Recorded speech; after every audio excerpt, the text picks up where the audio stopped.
حکومت ہے، دونوں کے لیے یہ ایک شدید پریشانی کا یہ ہے موقع ہے، اور ان سب کا جو اثر ہے وہ انسرٹینٹی کی شکل میں آ رہا ہے. پالیسی انسرٹینٹی ہے، پالیسی انکنسسٹنسی ہے. انویسٹر ہو یا آپ کے ڈیولپمنٹ پارٹنرز ہو، تو ہر کوئی جو ہے وہ اس وقت دیکھ رہا ہے کہ چیزیں اونٹ کس کروٹ بیٹھے گا. لیکن ایک چیز مجھے سمجھ نہیں آ رہی کہ آگے وہ پیمنٹس ہیں، مجھے پتا ہے 3 بلین کی، اور آگے وہ پیمنٹس جو آپ نے ڈیٹ کے بھی کرنی، لیکن آئی ایم ایف سے اگر آپ کو کانفیڈنس مل جاتا ہے تو فنڈامنٹل ویک ہونا اور بات ہے. فنڈامنٹلس تو ویک ہے، ہمیں سب کو پتہ ہے، اس میں کوئی بحث کی ضرورت ہی نہیں ہے، لیکن فنڈامنٹلس پہ انسرٹینٹی تو نہیں ہے نا. دیکھیے طاہر، مسئلہ اس وقت مثلاً ہمیں یہ پتہ ہے کہ فنڈامنٹلس پہ انسرٹینٹی نہ ہونے کا مطلب یہ ہے کہ آپ نے جو پیمنٹس کرنی ہے اس پہ آپ ڈیفالٹ نہیں کر رہے، آپ نے جو امپورٹس کرنی. دیکھیے مسئلہ یہ ہے کہ روپے کو اس کا برنٹ برداشت کرنا پڑے گا، روپے کی قدر کو. تو یہ جتنا ڈیلے ہو رہا ہے، اور جیسا کہ میں نے کہا کہ ڈیلے ہونے سے کا ہی کی طریقہ ہے کہ پرائر ایکشن جلد از جلد کمپلیٹ کر لیے جائیں.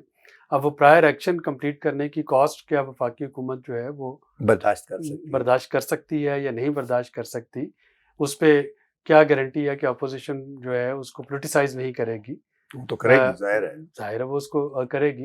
اور اگر یہ ڈیلے ہوتا ہے تو ظاہر ہے کہ روپے کی قدر جو ہے وہ تو روزانہ کے میں آپ سے فرینک بالکل پوچھتا ہوں کہ وداؤٹ یہ پولیٹیکل شیڈ نہیں ہے جو میں بات کروں، it's not a political question, it's a pure economic question.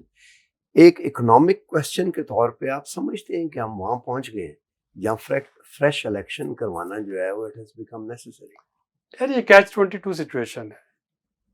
Fresh election جو ہے وہ پولیٹیکل انسرٹنٹی کو کچھ حد تک ختم کر سکتا ہے اور نہیں بھی ختم کر سکتا. ہم نے ہمیشہ یہ دیکھا ہے کہ جو شکست جس پارٹی کو ہوتی ہے وہ الیکشن ریزلٹس مانتی ہے یا نہیں مانتی. 3 مہینے کا جو گیپ ہے اس دوران تو جان چھوٹے گی نا. لیکن دیکھیں نا، اس 3 مہینے میں بھی یہ ڈپینڈ کرے گا کہ آپ کی جو ہے کیئر ٹیکر سیٹ اپ آتا ہے، اس کے اقدامات کو کتنا اون کیا جاتا ہے.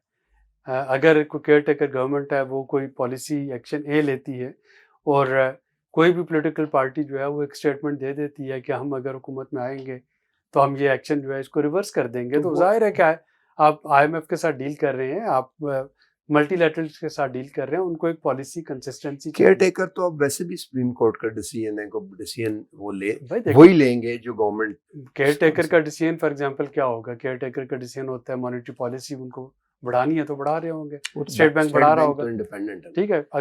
اگر یہ ٹیرف بڑھتے ہیں، بجلی کا ٹیرف بڑھتا ہے، گیس کا ٹیرف بڑھتا ہے، پیٹرول کی قیمت بڑھتی ہے، کیا کرنا چاہیے؟ ڈیزل کی کیا کہتے ہیں؟ میں وہی چیز جو کہ ہم اپریل سے کہتے چلے آ رہے ہیں، بلکہ فیبرری سے کہتے چلے آ رہے ہیں کہ دس از اباؤٹ ٹائم. اور اب بھی وہ جو ایک اسٹیچوٹری باڈی، کوئی کانسٹیٹیوشنل باڈی، کوئی اکنامک سیکورٹی کونسل جو ہے وہ بنا دینی چاہیے. اور اب اس میں اور ضروری ہو گیا ہے کہ پارلیمنٹیرینز کے علاوہ جو کہ تمام پولیٹیکل پارٹی سے ہوں، سینٹ اور نیشنل اسمبلی کے، ایک اکانومی اور انرجی کے ماہرین، چاروں صوبوں کے وزرائے اعلیٰ کو اس کا ممبر ہونا چاہیے.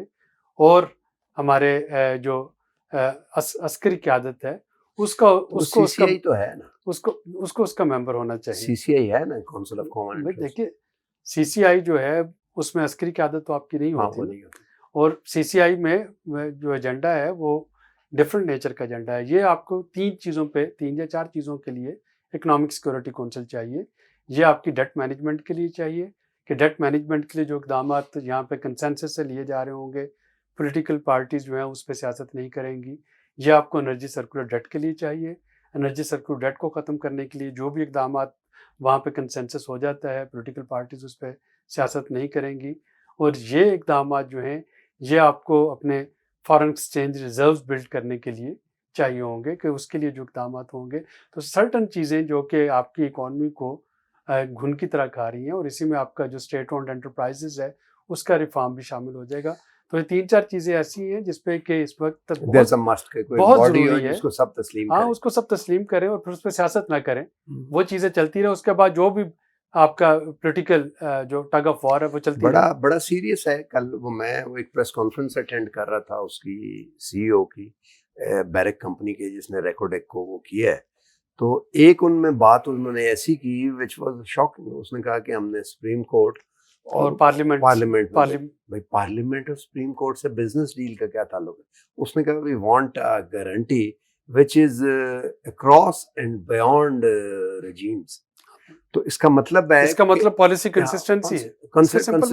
اس کا مطلب ہے کہ جو کرنٹ گورنمنٹ انکمبنٹ جو بھی ہوگی وہ تو رن اوور ہوگی نا, کم از کم فارن ڈائریکٹ انویسٹمنٹ. تو اسی لیے تو ضروری ہے کہ کوئی ایسی باڈی ہو جس میں آپ کی اپوزیشن اور ٹرائری بینچز اور چاروں صوبوں کے وزرائے اعلیٰ اور عسکری قیادت. تو ہم یہ سمجھیں کہ یہ اکنامک مسئلے سے پہلے تو ہم کہتے یہ سیکورٹی مسئلہ بن چکا ہے, اور یہ آپ کی نیشنل سیکورٹی پالیسی کانسٹیٹیوشنل مسئلہ. ہاں یہ نیشنل نہیں, وہ تو ایک علیحدہ چیز ہے نا 18ویں ترمیم کے بعد. نہیں اب اس میں جو آپ کہہ رہے ہیں وہ تو کانسٹیٹیوشنل امینڈمنٹس ہے. دیکھیے نیشنل سیکورٹی پالیسی جو ہے اس میں ایک پلر ہے نا آپ کا کہ اکنامک سیکورٹی, اسی پہ وہ سروائیو کر رہی ہے, ریوالو کر رہی ہے.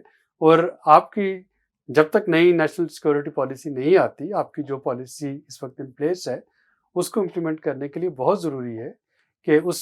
اچھا یہ کیسے بنے, کون بنائے گا؟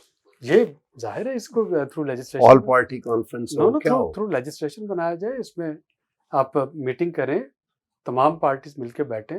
دیکھیے کوئی بھی پارٹی جو بھی وفاقی حکومت میں آتی ہے, آ جاتی ہے یا وہ اگلے الیکشن کے بعد آتی ہے, اس کو انہی مسائل کا سامنا کرنا ہوگا. تو یہ تو نہیں ہو سکتا کہ آپ یہ جو چیز کہہ رہے ہیں اس کی دو مطلب میں یہ سمجھ رہا ہوں, اگر if I'm wrong correct me, ایک تو ہاریزونٹل ہے اس کا کہ آپ نے صوبوں کے ساتھ, دوسرا اس کا ایک ورٹیکل پلر بھی ہے. انلیس کہ دونوں نہ ہوں, خاص طور پہ 18th امینڈمنٹ کے بعد ان دونوں کو انوالو, تو یہ تو کانسٹیٹیوشنل مسئلہ ہے. یہ گورنمنٹ تو نہیں کر سکتی ہے اس رجیم میں. فریش یہ اکیلی گورنمنٹ نہیں کرے گی, یہ گورنمنٹ اور اپوزیشن کو بیٹھ کے کرنا ہوگا. پی ٹی آئی کو پنجاب کی حکومت اگر ملتی ہے 22 تاریخ کو, تو اس کو بھی کم و بیش اسی طرح کے مسائل کا سامنا کرنا پڑے گا. نئے ورٹیکلز کریٹ ہوں گے اس سے. تو آپ یہی کہہ رہے ہیں نا؟ میں یہ کہہ رہا ہوں کہ آپ کی ایک ایسا فورم ہونا چاہیے جس کے فیصلے سب پہ بائنڈنگ ہو. وہاں پہ اس فیصلہ سازی کے دوران آپ جتنا مرضی اپنا ڈفرینس آف اوپینین دے دیں, بٹ ونس وہاں پہ کوئی چیز سیٹل ہو جائے تو وہ بائنڈنگ ہو. نہیں کیسے ہو میں دیکھیں نا, سب سے بڑی جو کیا آپ کیبنٹ ڈیسیژن ہے, جو پلین ڈیسیژن ہے کیبنٹ ڈیسیژن میں اپوزیشن شامل نہیں ہوتی, اس میں عسکری قیادت شامل نہیں ہوتی. اس کو پھر پارلیمنٹ سے کروایا جاتا ہے. آپ ایسا کریں نا کہ آپ پارلیمنٹ کے اندر ایک فورم بنائیں. نیشنل سیکورٹی کونسل آپ کی بنی ہوئی ہے نا, اسی طرح سے وہ کوئی کانسٹیٹیوشنل میٹر تو نہیں ہے نیشنل سیکورٹی کونسل جو بنی تھی, اسی طریقے سے ایک اکنامک سیکورٹی کونسل بنائیں.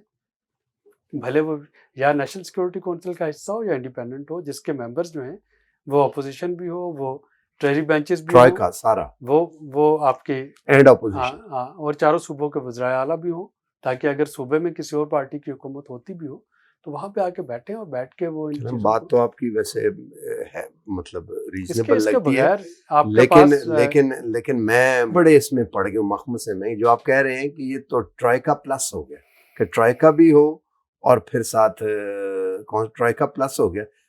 حیرانی ہوتی ہے کہ کل تک ہم افغانستان کے معاملے میں ٹرائیکا پلس دیکھ رہے تھے, اب ہمیں میں ہے تو سچویشن اس کا مطلب ہے خاصی گریو ہے. یہ تو پھر اگر نہیں سنبھالی گئی تو بہت گریو ہو جائے گی, بہت گریو ہو جائے گی.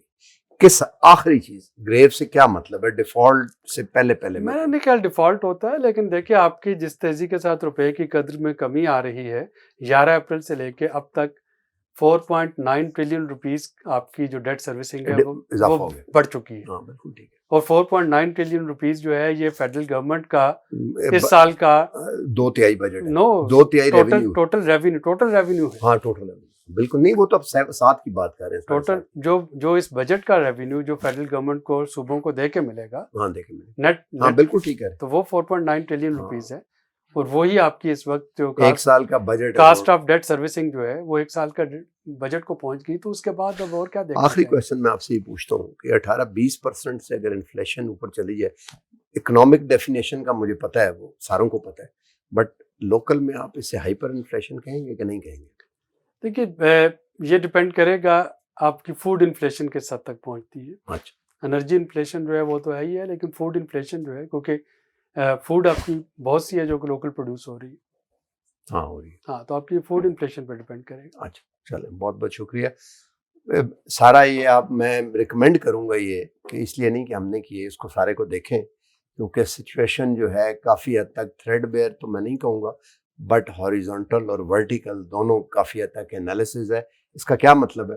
اس کا مطلب ہے کہ یہ ایکسپلین کیا گیا ہے اس میں کہ اگلے آنے والے چند ہفتوں میں ہمیں کیا چیلنجز درپیش ہیں ایٹ میکرو اکنامک لیول، اور اس کے نتیجے میں اگلے چند مہینوں میں کیا نتائج ہوں گے ایک مائکرو اکنامک لیول گورنمنٹ کو جو بھگتنے پڑیں گے۔ تو اس کو دیکھیے گا، اپنے کمنٹ دیں، ہم آئندہ بھی اور انالیسز لاتے رہیں گے۔ اللہ حافظ۔